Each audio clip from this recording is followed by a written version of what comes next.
Welcome to the Orange County Forum, where newsmakers keep you informed about local, national, and global issues that impact Orange County today. Who here was at this Housing Outlook program in 2009 when we first started it? You may remember 2009 was a really rough year. And working with Emile Haddad, we decided to put together a Housing Outlook program and see if there was anything we could be encouraged about. And the program was so successful, and we actually left slightly encouraged, that we decided to do it every year, but we would keep one panelist the same, and that was Emile Haddad, and we would rotate the other panelists. So we have, it's kind of like a real science experiment. We have the control, and so Emile's our control. And this year we have Reginald Gilyard as our moderator. After a national search, he was selected to become the dean of the Argyros School of Business and Economics at Chapman University just last year, right? Just last year. In addition to his extensive background in education, he has a wide range of he had a lot of experience with private sector clients, both all in the media, consumer, and retail sectors. But the one thing I really want to point out, those of you may know I'm affiliated with Brandman University, is that his father is an alum of Brandman's predecessor, Chapman University College. So there's definitely a connection there, and he grew up in Southern California, so I'm sure he's bringing a lot to Chapman, and we're thrilled to have you, and he's a new board member on the Orange County Forum as well, so thank you for moderating today. I mentioned that Emile has been here since 2009. He's the president and chief executive officer of the FivePoint communities. You'll hear from him today about what they've been up to, but as you know, he's the brains behind the Great Park development, and it's really exciting to drive by there these days and see so much going on, and so we're thrilled to get the latest update, and thank you so much for agreeing to do this every year. It's one of our most successful programs, and everyone looks forward to it, so really appreciate it.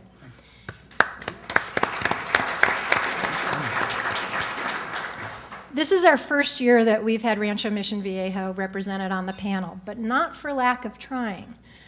We've asked many, many years, and fortunately this year they agreed to it.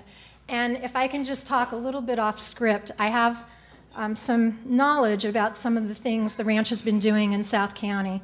And I want to say that unequivocally, they have such great vision. They are working so hard to make life convenient for the resident of South Orange County. They're working with transportation planners. They're coming up with transportation alternatives to our car. So if you want to live in South County, there's probably going to be a ton of choices because of the Rancho Mission Viejo company. So hats off to you all. I should also mention that he's the chief operating officer of the ranch. So with that, I will let Reggie take it away. According to the National Bureau of Economic Research, which is a private, non-partisan research group, the Great Recession started in December 2007, and it ended in the second quarter of 2009. Now, during this period, from peak to trough, Orange County lost about 162,000 jobs. That compared to the state of California, which lost about 1.6 million jobs, and the U.S., which lost about 8.6 million jobs. And so you can see that California and Orange County were disproportionately impacted by this downturn. Much of this, as we know, is due to construction and the mortgage industries. Now, in terms of economic recovery in the county, it had been actually quite tepid until last year. During the recession, the county unemployment rate rose from 3.1% to 9.9%. And if you've seen the latest economic data, it's right about 5.7%, which is below the national average and second lowest among the largest metropolitan areas in California. So some of the decline in unemployment includes those who have chosen to stop looking, the so-called kind of discouraged workers. But nonetheless, the county and the employers in the county are creating jobs. Now, from the recession trough until now, Orange County employers have created about 70,000 jobs. And since March of 2012, Orange County job growth has consistently outpaced the California and U.S. Job growth. And most importantly, the job growth in the county is quite broad-based. every major sector in the county is gaining new jobs with the exception of the government sector. And the fastest growing sector is construction, and that's followed by leisure and hospitality, followed by professional services, business services, healthcare, and private education. So organizations like Chapman University are hiring as well. The bottom line is job creation is growing, and affordability in terms of housing is at an historical high. These factors obviously contribute to some level of demand for housing. There are other forms of demand, obviously, in terms of investor demand and also foreign purchases. But I want to just, with that as a backdrop, turn to our housing experts and get a quick overview of their largest local projects first, and then I'll ask them about their views on where the housing market's going. So let me turn to Emile and just ask him about how the Great Parks program's going, and then we'll turn to Don after. Thanks, Reggie. First of all, I want to note that Don is the smarter of the two of us because it's much better to be in 2013 talking about housing than 2009, that's for sure. So you picked the right year. Talking about that, I mean, when I was here in 2009 and we were talking about the Great Park and what's happening, reflecting back today, our lender, Lehman Brothers, was in bankruptcy, and the world was falling very rapidly. Prices were falling.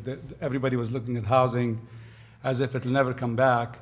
And it's great to be sitting here in 2013 talking about the project moving forward. So where we are right now is, as you probably know, in this month, we closed escrow on the first neighborhood with 8 builders. They all will start construction this month. We are shooting for a grand opening in September, and we are hoping that our first families will celebrate the New Year's at the Great Park this year. So we have come a long way on the project, and as I stated publicly, I hope that the question of whether this project will ever happen or not is answered once and for all. At the same time, we are now under development on the second phase. We're hoping that we will have an offering this time next year on somewhere between 500 to 1,000 home site, some of the repeat products, some of the different products. And we're at the same time working closely now with the city on finding the solutions to move forward and build the park. As everybody probably knows, the state of California, the governor threw us a curveball when he eliminated redevelopment agencies and took away the funding for the construction of the park. And we are working on some elegant solutions right now that will allow us to move forward and make the park itself a reality, and I'm very optimistic that's going to happen. So this is going to be a fast-moving project. The good news is the wind is in our back right now from an economy point of view and housing, and I think you're going to see a lot of good things happen over there. Great, thank you for that, Emile. Don, you want to give us an update on the Sendero Rancho Mission Viejo project? Yeah, sure. Thank you. A couple of thoughts that I had as we were thinking about comments for Reggie, and Emile and I had talked about this, but you think back over the last 10 years and what we've all experienced, and clearly it's been the best real estate market the world had ever seen, and then it went into the worst real estate market any of us have ever seen, at least in our lifetimes. And I'm also reminded that although I spent the first 20 years of my career in the Bay Area, and I moved down here, I think, in '81, I don't think there's a better place in the world to live than Orange County. When you look around at all the things that are here, the climate, the amenities are here, and it's why people want to be here. And that's one of those things that's an intangible. I don't think people can measure what that means when it comes to demand for housing. The other one that I'm reminded of are the things you can't plan for or ever anticipate. You think about what happened in Moore, Oklahoma with the tornadoes. So again, it's the black swan type events, the things that you don't think about, you never dream about, and then they hit you. And whether it was a terrorist attack in New York or whatever, but those are the things that I think that you lay awake and wonder what don't you know that can impact what you do, the way you live, and your business. Also wanted to take this opportunity with this group and acknowledge Tony. For many of you who know this and some of you who don't, Tony's been leading the development business at Rancho Mission Viejo for 50 years this year. And so I just wanted to take a moment and acknowledge the Sendero community that we're about to open as the 5th planned community in Orange County, and probably some of the best master plan communities in America. So hats off to Tony.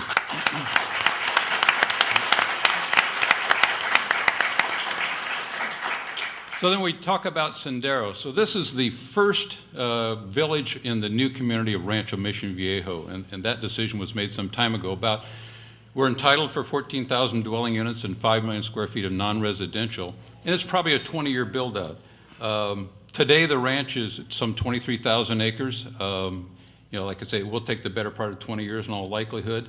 And one of the things Tony and I were just talking about yesterday, one of the major challenges we have when you think about you've got the last working ranch in Orange County is how do you now integrate development into a working ranch and at the same time preserve and respect all the environmental issues that we have and protect the open space and habitats that are there for us to take care of and which we've obligated ourselves to take care of. So Sendero itself is about 650 or 690 acres. It's 940 homes. There's about 286, which we call age qualified, as Paul will tell you from Senior Council at ULI. There is no good name for seniors. Nobody likes the term seniors. Age qualified, 55 or better, active adults or whatever.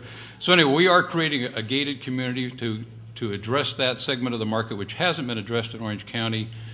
I can't remember the last one. It might have been J.M. Peters did one way in the Mission Viejo area years ago. We're also going to have 287 apartment homes that Western National is going to develop for us. And we've got some of the best builders in America. When you think about on our age qualified front, we've got Del Webb, Standard Pacific, and Shea. We've got Meritage, who we had not done business with before out of Phoenix, Ryland, Sea Country, Tri-Point, Standard Pacific, and Lion Homes. So we've got some great builders, great experience, great architects that they're all working with. So when Sendero opens, it will become one of the first maybe intergenerational communities, and Paul can talk chapter and verse about how we're, for the first time, focusing on how do you mix, you know, the millennials with those of us who are in the baby boomer generation and how they all want to live together. And a lot of the work that Paul and our team has done down here has indicated there's a desire for people to want to live together and to mix. Now, sometimes you may want your own separate space, but in general, people want to join together. Pricing, from what our builders are telling us, will probably open in the 300 to 1 million range.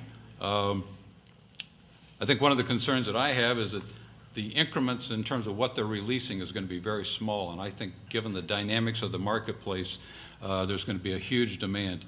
And we're seeing some evidence of that already when we've got some 8,000 people who've signed up on the interest list. And as I mentioned to Emile, I think one of our greatest concerns today is crowd control when we open this community. So within the community, we've got an area called El Prado, which is kind of the heart and soul from a recreational, social perspective, and it's going to have a beautiful clubhouse. It's got a water play park, you know, pools, the outdoor fireplaces. I walked it this morning, a great fire pit that I'm sure is going to be a great collecting spot for residents. And then there's a facility called the Hacienda, which is a 9,200 square foot clubhouse. It's really targeted for those people in what we call Gavilon, which is the age-targeted community. But it's got a beautiful fitness center. I was actually surprised when I peeked in the windows this morning. Great meeting rooms, outdoor spaces, a staffed bar, bocce courts. So, I mean, it's going to be a really special place for the people who live in Gavilon and for their guests. So we've got a 15-acre community park, and there's neighborhood parks within that as well. Hiking and biking trails that connect to Orange County's hiking and biking system. And next year, we'll start the development of a 10-acre retail center we're calling Rancho, the Ranch Marketplace. So when you think about all that's gone on, and I, Tony, and we reflect back, we were going to start this community in 2007.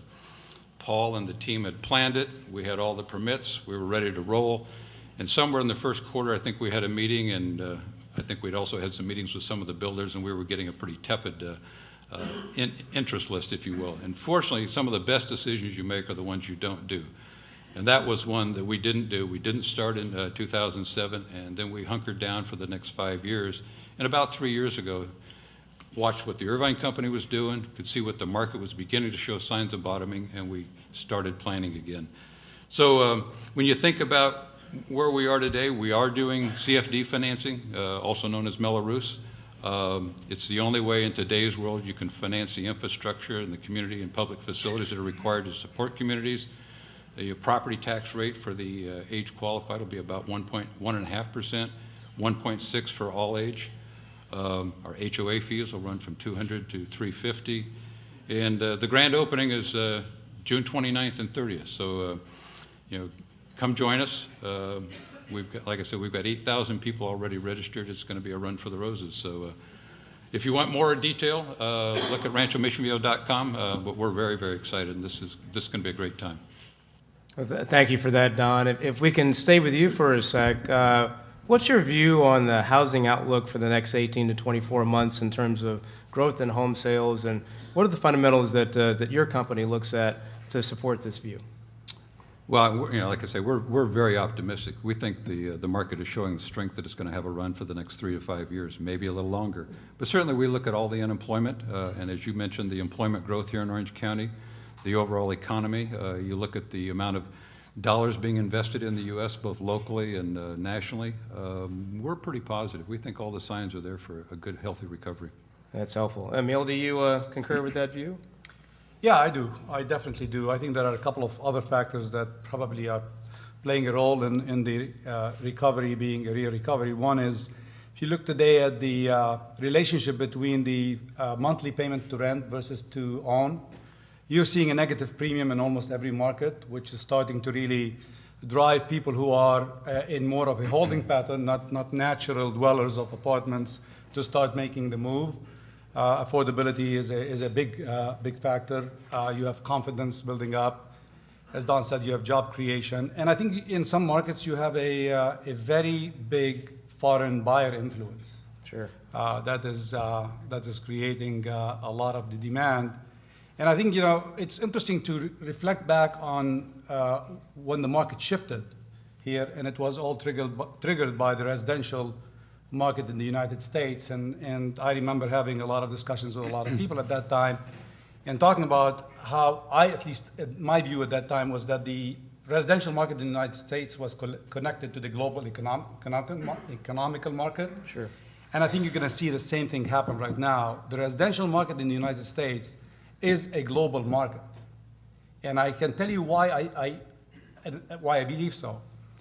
You're seeing today in Orange County, in Irvine in particular, and other places, a big influence coming from Asia. People are buying homes here coming from Asia. This is a foreign buyer coming with cash. So whether you're looking at the globe in terms of the emerging markets, you're going to see people trying to get their money out and find safe haven, get their kids in place, and make sure that they go to a safe place. And the United States today is viewed as the safest place. We saw it in Miami with South American buyers absorbing condos at rates that we never thought. We're seeing it in Irvine. You see it in San Francisco, a lot of these markets. And when you look at the other side of the globe where you have troubled markets like the Middle East right now, a lot of money is starting to look for safe haven as well. And the last time we saw a phenomenon like that was pre-collapse of the Shah in Iran, where West LA ended up being populated by a lot of the Iranis at that time who were, lucky enough to get their money out before the Shah collapsed. We're seeing the same phenomenon. I think you're going to see that the U.S. residential market is going to be more a global market. But can foreign buying really sustain the market in the long haul? So certain markets. It's not going to sustain the overall market. You're not going to get 1.5 million starts, all fewer. But it's definitely going to sustain some of the key markets, mainly on the coast, on both sides of the coast. The rest of the market is going to be really driven by a lot of the fundamentals, a lot of affordability. Today, we still have a shortage of 25% shortage in terms of first-time buyers are not getting into it, and that's driven by the mortgage constraint right now and a lot of the appraisal issues that we're seeing that are confusing the market. Yeah. What's your view, Don, on kind of what we can expect to see in prices over the next 12 to 18 months, and what are the drivers of that opinion? Well, again, I think it's the return of employment into the communities, and there's been a significant shortage when you think about what's happened over the last 5 years. Affordable housing, which is why, again, we went back and replanned the community we're doing to target a much more affordable product. I just think the American home ownership is still the American dream. I don't think that's gone away, notwithstanding you think about the number of apartments that have been built not only in this community but around the country. That's an alternative lifestyle, if you will. But at some point, there's a sector that wants to live that way, but I think the real world is people want to live in our types of communities, what Emile's building, Irvine's building. I think that's where people want to be. I see. Emile, is inventory affecting prices, and can we see that change in the It is, and I'm going to go ahead and look at the appreciation curve in two different segments. I'm going to look at the first 24 hours of appreciation, 24 months of appreciation, and then I'm going to look at beyond that. And I say that because the first thing that you see, which people start translating into a curve of appreciation, is actually two things. On the new home sales, builders stop giving incentives. So if you're buying in a market that is still a little bit distressed, and you go to buy a new home, and somebody's giving you a 15% incentive, and then the next year the market is better, they're not giving you a 15% incentive, the data is translated as if the market appreciated 15% on the new home prices. On the resale price, what happens is people who have to sell in a distressed market have to sell. So they're going to accept a price, and people who don't, the resale market ends up being more sticky. So what happens is when you end up coming back into a more healthy market, you start seeing a bounce in that as well, which is really the distressed versus non-distressed. And that usually takes place for about 12 to 24 months. Then you start going through a curve. In my opinion, the curve is going to be a steep curve this time because we have a huge imbalance in this market of supply-demand. I mean, today, between what Don is doing, what we're doing with the Irvine Company, that basically is almost everything you're going to have to build in Orange County. And when you look at even markets in LA today, where you're running a ratio of 6 jobs to a permit today. And the job market is going to go at a faster pace than the permits can be produced, just because none of the land is available today to build. In Orange County, the same thing. And it's interesting when Don said his concern that his builders are going to end up metering the supply. Right. They don't want to put too much supply because they want to capture the appreciation. Well, that's going to create more of a constraint on the supply. There's an underlying constraint of land supply, and the demand is going to come back, and you're going to have a huge imbalance, which is going to translate into double-digit appreciation. That's what's going to happen. And I think back in what maybe we would all call the normal market in Orange County, Greg would correct me, I think that they were absorbing 6,000 units a year. You look at where we are today, if Irvine's doing 1,500 units a year, maybe you'll do 1,000. If we could do 1,000, which I don't think we can, and you just can't get there. You're going to have pricing pressure. Absolutely. You got it. Don, what lessons can you say that we've learned from the past housing crisis? Well, a couple for sure. I think leverage can be a four-letter word. Certainly in our business and land development business, one of the, I guess, better things we did is we didn't finance the development with leverage. You can't do it with bank debt, or you can't do it with very much bank debt, because when the market goes against you, the lenders want their money back, and they're not patient. So we've been fortunate to have great partners, and we've been able to do it with equity, and I think it's the way to do the business. And I think overall, I think that's true with almost every type of product. You look at today's world and you talk to anybody who, look at the interest rate market today, and people will tell you to borrow all you can. Well, people are doing that, and they're also pulling out a lot of equity. The market's going to turn at some point. The interest rates will go up, and they're going to have to refinance, and you hopefully haven't over-leveraged the project at that point, and it'll still support itself. So I think debt is a bad thing if you abuse it. Well, that's helpful. And a related question, is the subprime market coming back, and if so, should we be concerned? I don't think it'll be back. You never say never, I guess. But I think the lenders, again, have returned to the basics, fundamental underwriting, not allowing people to qualify for loans that they shouldn't be getting in the first place. I mean, the market was abused. It was a financial crisis. It was certainly fueled by the consumer as well as the financial institutions and Wall Street, so everybody's to blame. Certainly all of us who were in the business, it was a rocket ride. If it hadn't been for that phenomena, we'd still be selling land in Ladera Ranch. But the truth is, we got out, but a lot of people got hurt. Ladera was foreclosure capital of South County for a number of years. And then again, because of the quality of the community and the quality of lifestyle that those communities afford people, people did come back. And now there's virtually nothing for sale in the community. So, I don't think you'll see the abuses, at least I hope we never see those abuses again. Sure.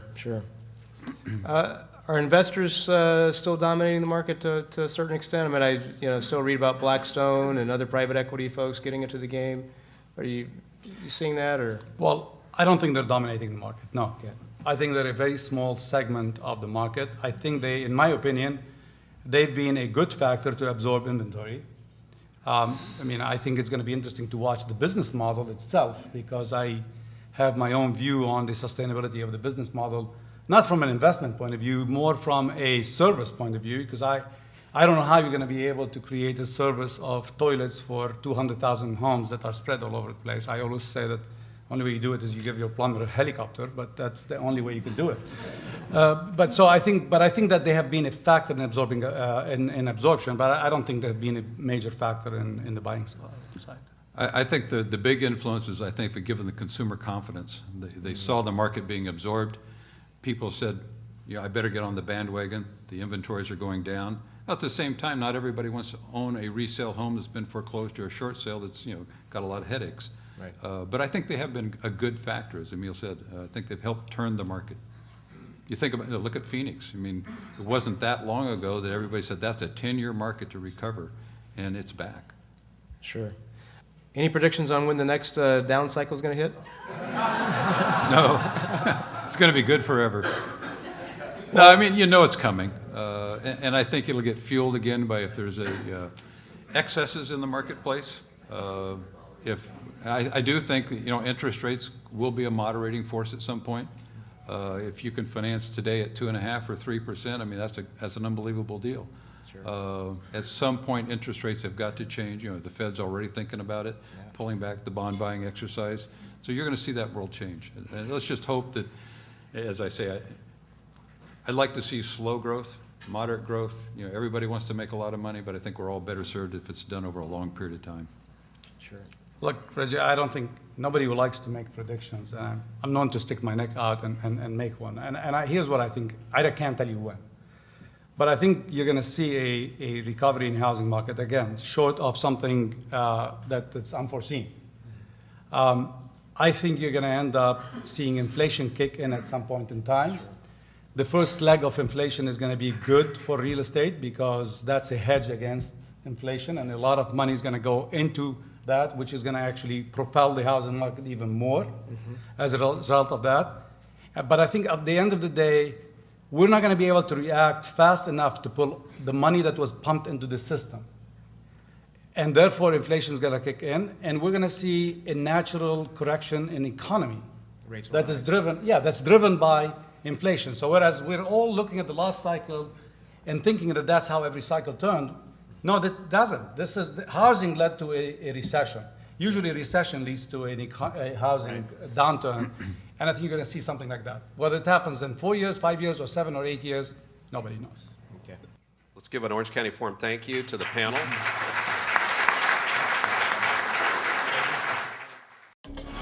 The Orange County Forum is brought to you through the generous support of the Orange County Register and our sustaining partners. For more information about the Orange County Forum, call 949-588-9884. The Orange County Forum is a nonprofit organization. Your contributions are tax deductible.